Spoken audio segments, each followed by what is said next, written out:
Hello dear students, कैसे हो सभी। मैं आलोक वर्मा आप लोगों का स्वागत करता हूं आपके यूट्यूब चैनल इंग्लिश विथ आलोक पे। तो लास्ट क्लास में हमने देखा था कि एक डायरेक्ट नरेशन के कितने पार्ट होते हैं, ठीक है ना।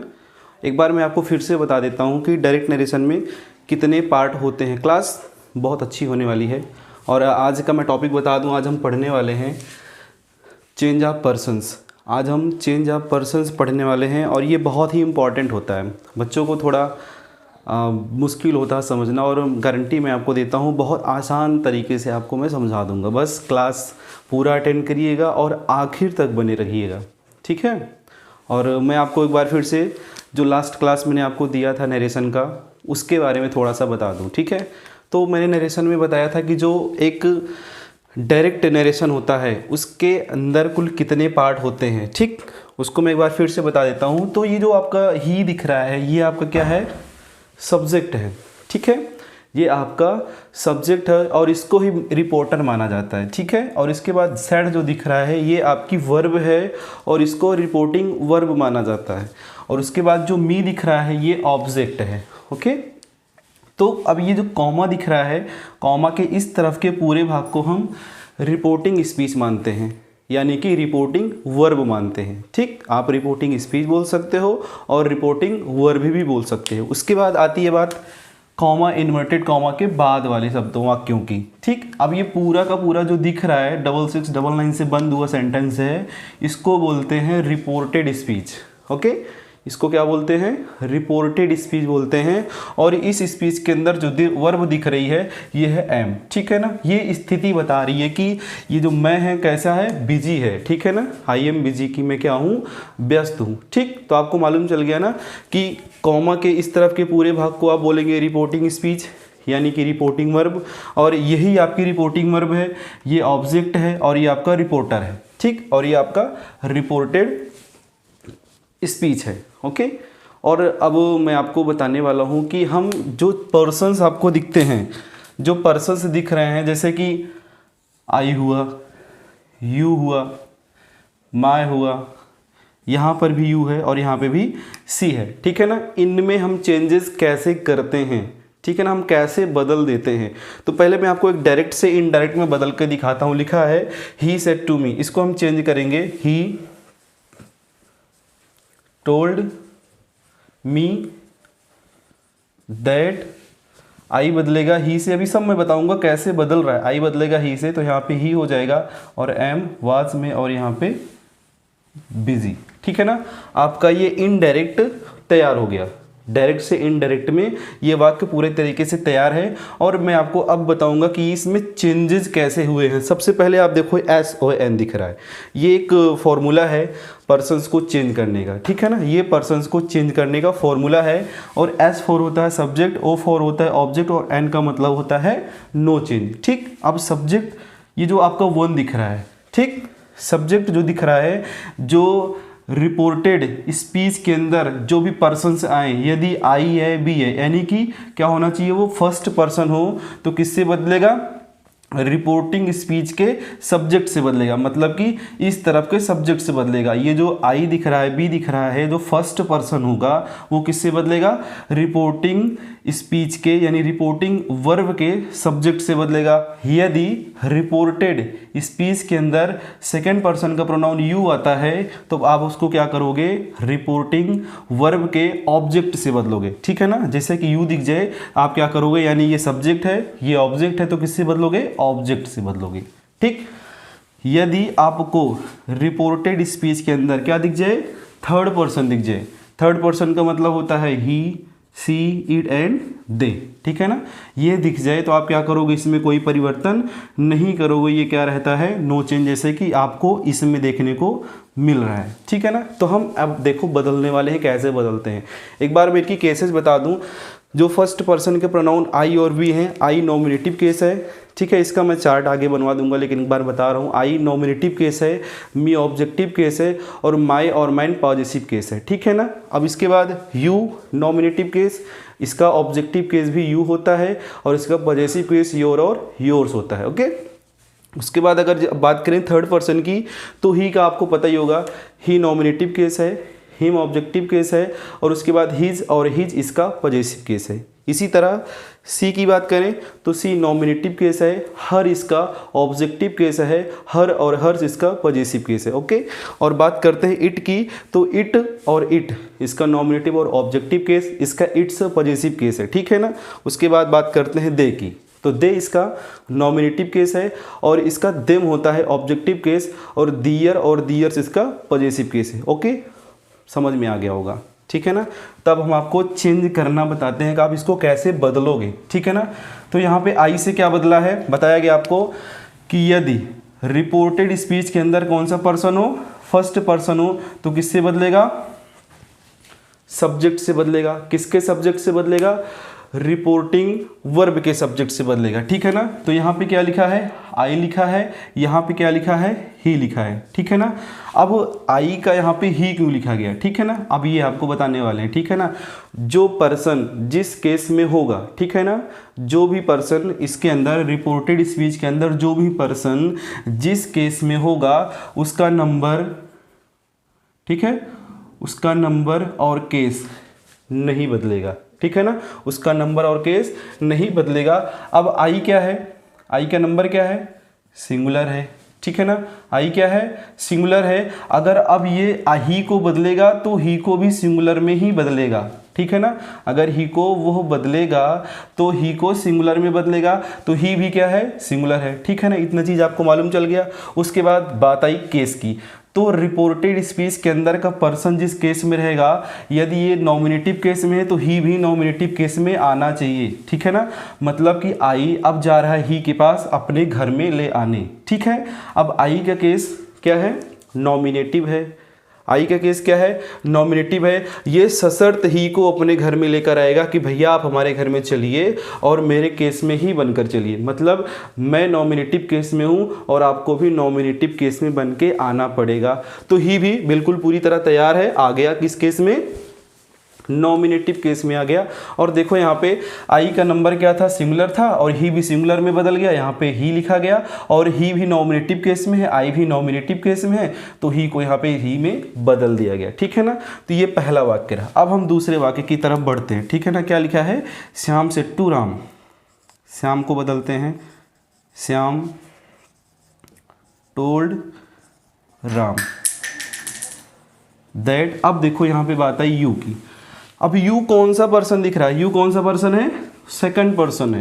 किससे बदलेगा, रिपोर्टिंग वर्ब के ऑब्जेक्ट से बदलेगा। अब रिपोर्टिंग वर्ब का सब्जेक्ट कौन है, श्याम है। रिपोर्टिंग वर्ब का ऑब्जेक्ट कौन है, राम है, ठीक है ना। सब्जेक्ट और ऑब्जेक्ट मिल गया।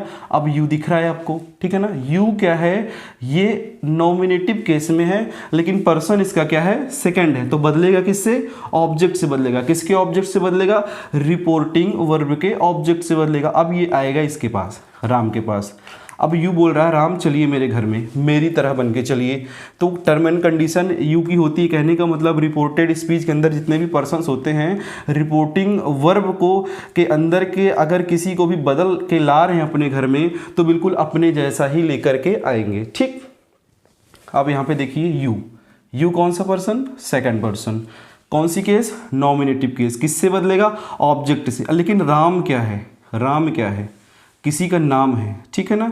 राम क्या है, किसी का नाम है। अगर नाम है तो नाउन है, और ये मान के चलो ये भी एक सब्जेक्ट की तरह ही यहाँ पे रखा गया है, तो ऑब्जेक्ट ही, ठीक है ना। अभी राम क्या ऑब्जेक्ट है। अब राम को बदल के लाएगा तो राम का नाउन प्रोनाउन में बदलेगा, यू वाली केस में आएगा। यू का केस नॉमिनेटिव है, इसका भी केस नॉमिनेटिव अगर होगा तो राम किस में बदल जाएंगे, ही में बदल जाएंगे, ठीक है ना। टीज का टॉट हो जाएगा, बताएंगे टॉट क्यों हो रहा है। अब यहाँ पे बात आई माई की, ठीक है ना। यहाँ पे एक और पर्सन है माई। अब माई की केस क्या है, पॉजेसिव केस है। आई हुआ नॉमिनेटिव, मी हुआ ऑब्जेक्टिव, और माई हुआ इसका पॉजेसिव केस, ठीक है ना। अब पॉजेसिव केस में है माई, कौन सा पर्सन का है, देखिए आई से मिलकर बना है ना माई, तो आई से माई मिलकर बना है, तो इसका मतलब ये फर्स्ट पर्सन है। किससे बदलेगा, सब्जेक्ट से बदलेगा। सब्जेक्ट कौन है, श्याम है। सब्जेक्ट कौन है, श्याम है। तो अब यहाँ पे माई आएगा किसके पास, श्याम के पास आएगा, ठीक है ना। माई की केस क्या है, पॉजेसिव है, और श्याम की केस क्या है, नॉमिनेटिव क्या है। अब इसका तो अंतर बहुत ज़्यादा है क्योंकि इसकी केस पॉजेसिव है और इसकी केस नॉमिनेटिव है। अब श्याम को माई के पास अगर आना है, ठीक है ना, अगर श्याम को माई के घर में आना है तो बिल्कुल माई की तरह ही बनना पड़ेगा, ठीक है। अगर माई की तरह बनना पड़ेगा तो अगर ये नॉमिनेटिव केस में है तो इसको भी पॉजेसिव केस में जाना पड़ेगा। अब इसका नाउन बनाओ, क्या होगा, इसका प्रोनाउन, ये नाउन है, अब इसका हम प्रोनाउन बनाते हैं, क्या होगा, श्याम का प्रोनाउन होगा आपका ही, ठीक है। अब ही का केस बदलते हैं किस वाली केस में, माई वाली केस में, और माई कौन सा केस है, पॉजेसिव केस है। तो ही इसका नॉमिनेटिव केस है, हिम इसका ऑब्जेक्टिव केस है, और हिज इसका क्या है, पॉजेसिव केस है, ठीक है। तो इस वाली केस में आके हिज आ जाएगा, ठीक है ना। तो यहाँ पे लिखा जाएगा हिज। अब यहाँ पे हम लिख देते हैं ब्रदर। ओके, समझ में आया। तब इसकी हिंदी क्या होगी, श्याम टोल्ड राम, श्याम राम से बोला कि ही टॉट हिज ब्रदर, की वह उसके भाई को पढ़ाया, ठीक है। अब यहाँ पे देखते हैं ही सेड, अगला वाला वाक्य है। अब ये डायरेक्ट नरेशन का अगला वाला वाक्य है, he said you are laborious. Laborious का मतलब होता है परिश्रमी, मेहनती होता है, ठीक है ना। अब इसको हम चेंज करते हैं, ही सेड, सब्जेक्ट में कोई परिवर्तन नहीं, अगर सेड है तो सेड ही लिखेंगे। अभी हमें फोकस करना है सिर्फ और सिर्फ चेंज ऑफ पर्सन्स के रूल पे। हमें अभी नहीं देखना है कि आपका वर्ब कैसे चेंज हो रहा है, टेंस कैसे बदल रहा है, अभी इस पे बिल्कुल फोकस नहीं करना है। हमें ध्यान किस पे देना है, सिर्फ और सिर्फ चेंज ऑफ पर्सन्स के रूल्स पर, ठीक है ना। तो अब यू यहाँ पे फिर से आ गया, सेकेंड पर्सन चेंज होगा किससे, ऑब्जेक्ट से। लेकिन यहाँ पे सबसे बड़ी दिक्कत है कि ही सेड के बाद कोई ऑब्जेक्ट है ये नहीं है, ठीक है ना। तो बदलेंगे कैसे, ऐसी स्थिति में जब यू हो और रिपोर्टिंग वर्ब में उसका ऑब्जेक्ट ना हो तो आप यू को ऑब्जेक्ट टू मी मान लो, कहाँ पे, रिपोर्टिंग वर्ब के बाद। यहाँ से चुपके से क्या मान लो, टू मी मान लो, ठीक है ना। क्या मान लो, टू मी मान लो। जब टू मी मान लोगे तो सेंस में आ जाएगा, क्योंकि बात बोली जा रही है अपने आप को मान लो। बात समझ लो कि यू जो है मुझसे ही कर रहा है, जो ही है समझ लो मुझसे ही कह रहा है, ही सेड टू मी, वह मुझसे बोला। अब यू को क्या करोगे, मी से बदल दो। अब जब मी से बदल दोगे तो मी, अब यू का केस नॉमिनेटिव है, मी का केस ऑब्जेक्टिव है। अब मी जो है यू वाले के, यू के घर में आएगा तो यू की केस में आ जाएगा, यू के केस में आएगा तो यू का केस नॉमिनेटिव है, और मी का केस कैसा हो जाएगा, नॉमिनेटिव हो जाएगा। तो यहाँ पे क्या लिखते हैं हम, दैट। अब यहाँ पे जब बदल रहा है यू से तो आई हो जाएगा, आई वाज लेबोरियस, ठीक है। आगे वाला वाक्य देखते हैं, Ram said she wrote a letter. अब यहाँ पे क्या आ गया है, सी आया है, ठीक है। सी कौन सा पर्सन है, थर्ड पर्सन है। सी थर्ड पर्सन है, और थर्ड पर्सन जब पहला और दूसरा व्यक्ति किसी तीसरे व्यक्ति के बारे में बात करते हैं तो तीसरे व्यक्ति को बदला नहीं जाता है, ठीक है ना। अब यहाँ पे राम सेड दैट, अब सी में कोई परिवर्तन नहीं होगा। बोला गया है कि जब आपको थर्ड पर्सन दिख जाए, इसकी कोई भी केस दिख जाए, ठीक है, इसमें कोई परिवर्तन नहीं होगा। तो यहाँ पे क्या लिखा जाएगा, सी का सी ही लिखेंगे, और रोट का क्या हो जाएगा, देखो अब इसके टेंस में परिवर्तन होगा, ठीक है ना। ये क्या है, पास्ट इंडेफिनिट है, उसको चेंज करते हैं हैड में। She had written a letter, ये बन गया आपका वाक्य। यानी कि जब थर्ड पर्सन होगा तो कोई चेंज नहीं होगा, जब सेकंड पर्सन होगा, अगर रिपोर्टिंग वर्ब का ऑब्जेक्ट नहीं होगा तो रिपोर्टिंग वर्ब के बाद टू मी को मान लिया जाएगा। जब आप मी को मान लोगे तो ऑब्जेक्ट मिल जाएगा, जब ऑब्जेक्ट मिल जाएगा तो यू को आराम से बदल लोगे।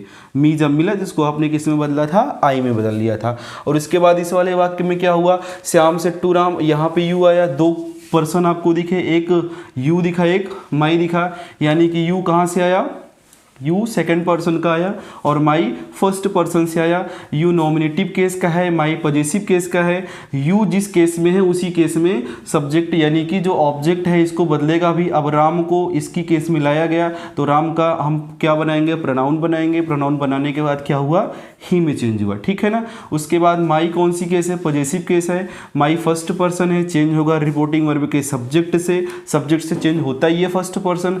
तब इसके केस में जब आएगा तो माई की केस में श्याम को लिखा जाएगा तो श्याम का प्रोनाउन ही होता है। अब ही को इसकी केस में लाया जाएगा तो क्या हो जाएगा, हिज हो जाएगा। उसके बाद पहले वाले वाक्य में क्या हुआ, आपने आई देखा, आई फर्स्ट पर्सन प्रोनाउन है। अब आई फर्स्ट पर्सन प्रोनाउन है तो आपने किससे बदला, ही से बदला। तो जब ही से बदला, आई की केस भी नॉमिनेटिव थी, ही की केस भी नॉमिनेटिव हुई, आई भी सिंगुलर था तो ही भी सिंगुलर रहा, तो यहाँ पे क्या लिखा गया, ही लिखा गया। ठीक है, समझ में आ गया होगा। अगर कोई दिक्कत होगी तो आप लोग कमेंट में ज़रूर बताइएगा कि किसी भी टाइप से अगर प्रॉब्लम हो रही, क्लास नहीं समझ में आ रहा है या इनसे रिलेटेड जो भी बताया गया है यहाँ पे आपको दिक्कत हुई है तो बिल्कुल कमेंट करके बताइएगा। मैं पूरी कोशिश करूँगा उसका सॉल्यूशन प्रॉपर तरीके से आपको दिया जाए। ठीक है ना। और कुछ बातें करते हैं इसके बारे में। ठीक है, कि जैसे फर्स्ट पर्सन, सेकंड पर्सन और थर्ड पर्सन के बारे में जैसे कि नॉलेज नहीं होती कि ये होते कैसे हैं। देखिए, जो फर्स्ट पर्सन होता है, ठीक है ना, जो फर्स्ट पर्सन होता है वो होता है स्पीकर। ठीक है ना, बात को कहने वाला होता है। जो स्पीकर होता है वो क्या होता है, बात को कहने वाला होता है। जैसे कि आई इसीलिए रखा गया है आई को, जैसे मैं क्या हूँ, अभी आपका स्पीकर हूँ, मैं आपको क्लास दे रहा हूँ, मैं आपको पढ़ा रहा हूँ, और मैं अकेला हूँ तो सिंगुलर हूँ, और सिंगुलर हूँ तो आई हूँ, तो इसको क्या माना गया है, फर्स्ट पर्सन यानी कि स्पीकर। मेरे साथ एक टीचर और आ जाए और वो भी आपको पढ़ाने लगे तो क्या हो जाएगा, प्लूरल हो जाएगी, हम दो हो जाएंगे तो क्या हो जाएगा, वी कहेंगे उसको। जब वी हो जाएगा तो हम क्या हो गए, प्लूरल हो गए। ठीक है ना। तो आई और वी दोनों पे क्या माना गया है, फर्स्ट पर्सन, और फर्स्ट पर्सन को हरदम वक्ता माना जाता है। ठीक है ना। जैसे कि मैं आपको पढ़ा रहा हूं और आप मेरी बातों को सुन रहे हैं। ठीक। उसके बाद बात आई सेकंड पर्सन की। सेकंड पर्सन को यू कहा गया। जैसे मैंने भी बताया, मैंने आपको पहले बताया कि मैं आपको पढ़ा रहा हूं, मैं और आपको, मैं पढ़ा रहा हूं यानी कि स्पीकर, आप मतलब सुनने वाले। तो ये जो यू है, यू को क्या माना गया है, लिसनर माना गया है। यू को क्या माना गया है, लिसनर माना गया है, बातों को सुनने वाला। मैं और तुम, मैं आपका स्पीकर, यू आप मेरे लिसनर यानी कि आप सेकंड पर्सन, मैं बता रहा हूं, मैं बात कह रहा हूं तो मैं फर्स्ट पर्सन। उसके बाद बात आती है थर्ड पर्सन की। अब third person he, she, it और दे होता है। ठीक है ना। जब दो लोग मिलकर बातें करते हैं, एक दूसरे की कुछ बातें करेंगे, फिर किसी तीसरे अन्य व्यक्ति के बारे में बातें करने लगते हैं। ठीक है ना। जब थर्ड पर्सन के बारे में बात करते हैं तो बात होती है ही की। जब ये फर्स्ट और सेकंड पर्सन मिलके कोई बात कर रहा है तो हो सकता है वो कोई व्यक्ति हो, कोई पुरुष हो। ओके। उसके बाद हो सकता है कोई स्त्री हो। ठीक है ना, कोई सी भी हो सकता है। तो जो फर्स्ट और सेकंड पर्सन मिलके बातें कर रहे हैं, या तो वो ही हो सकता है जिसके बारे में वो बात कर रहे हैं, या तो वो सी हो सकता है यानी कोई स्त्री यानी कोई महिला यानी कि कोई लड़की भी हो सकती है। उसके बाद बात आती है इट की। इट क्या माना गया, न्यूटर माना गया, निर्जीव। ठीक है ना। आपने कोई अच्छी मोबाइल ले ली तो उसके बारे में आप बात करने लगे। ठीक है ना। आपने कोई अच्छी जगह देख के आई तो आप उसके बारे में बात करने लगे। तो ये हुई इट की बात। अब जो ये दे दिख रहा है, ही, सी का क्या हुआ, प्लूरल हुआ। जैसे राम और श्याम के एक साथ लेकर आप बात करने लगे, मतलब दो से ज़्यादा, एक से ज़्यादा व्यक्तियों के बारे में आप बात कर रहे हैं तो वो क्या होगा, दे होगा, यानी कि वो थर्ड पर्सन होगा। यानी कि मैं और तुम मिलके हम अंग्रेजी पढ़ रहे हैं तो अंग्रेजी हमारा क्या हुआ, थर्ड पर्सन हुआ। ठीक है ना। तो ये हुई फर्स्ट, सेकेंड और थर्ड पर्सन की बात। ठीक है ना। तो यहाँ से अगर कोई आपको दिक्कत आई हो इस क्लास से रिलेटेड तो ज़रूर कमेंट में बताइएगा, और आपका फीडबैक हमारे लिए बहुत ही महत्वपूर्ण होने वाला है, क्योंकि जैसे जैसे आप हमें कुछ भी, अगर मुझसे कोई गलतियाँ हो रही हैं क्लासेज में तो निश्चित तौर पे आप मुझे बताइए, मैं पूरी तरीके से सुधारने की कोशिश करूँगा और ज़्यादा से ज़्यादा बेहतर तरीके से आपको बताने की कोशिश करूँगा। यदि चेंज ऑफ पर्सन्स में अगर कोई किसी भी टाइप की प्रॉब्लम आई हो तो ज़रूर आप कमेंट में बताइएगा। इसके बाद आप जब पार्ट 3 पढ़ेंगे तब हम आपको बताएंगे कि जो आपकी रिपोर्टिंग वर्ब है ना, ये चेंज होगी किस में। ठीक है ना। जब आप नरेशन का पार्ट 3 पढ़ेंगे तब हम आपको बताएंगे कि जो रिपोर्टिंग वर्ब है ये कैसे किस में चेंज होगी, इसके बारे में बात करेंगे। उसके बाद हम आपको बताएंगे कि जो रिपोर्टेड स्पीच के अंदर का टेंस है उसमें कैसे परिवर्तन होगा। फिर अदर पार्ट्स ऑफ स्पीच के बारे में भी बात करेंगे, जो अदर पार्ट्स ऑफ स्पीच आपको रिपोर्टेड स्पीच के अंदर दिखते हैं तो उनमें कैसे परिवर्तन करेंगे। ठीक है। तो आज की क्लास में बस इतना ही, और आगे की क्लास का इंतज़ार करिए। इस क्लास को देने में थोड़ा मुझे लेट हुआ है 3-4 दिन, तो उसके लिए माफ़ी चाहते हैं। काफ़ी बच्चों ने मुझसे बोला भी कि सर आप एक क्लास नरेशन का दे करके दूसरा क्लास कब लेकर आ रहे हैं, दूसरा वीडियो कब बना रहे हैं, तो उनके लिए सॉरी मैं मांगता हूँ पहले से, लेकिन थोड़ा मैं बिज़ी था तो इसी लिहाज से मैं अभी क्लास नहीं दे पाया था। लेकिन फिर भी मैंने आपके लिए कोशिश की कि एक क्लास रखा जाए तो नरेशन से रिलेटेड चेंज ऑफ पर्सन का आज ये टॉपिक था। इसमें अगर किसी टाइप की कोई आपको प्रॉब्लम आई हो तो कमेंट करके बताइएगा। और हाँ, जाते जाते आपसे विनम्र रिक्वेस्ट करता हूँ कि कृपया करके आप लोग मेरे चैनल को सब्सक्राइब ज़रूर करिएगा और ज़्यादा से ज़्यादा सहयोग करिए, शेयर करिए, लाइक करिए और सब्सक्राइब करना बिल्कुल मत भूलिए।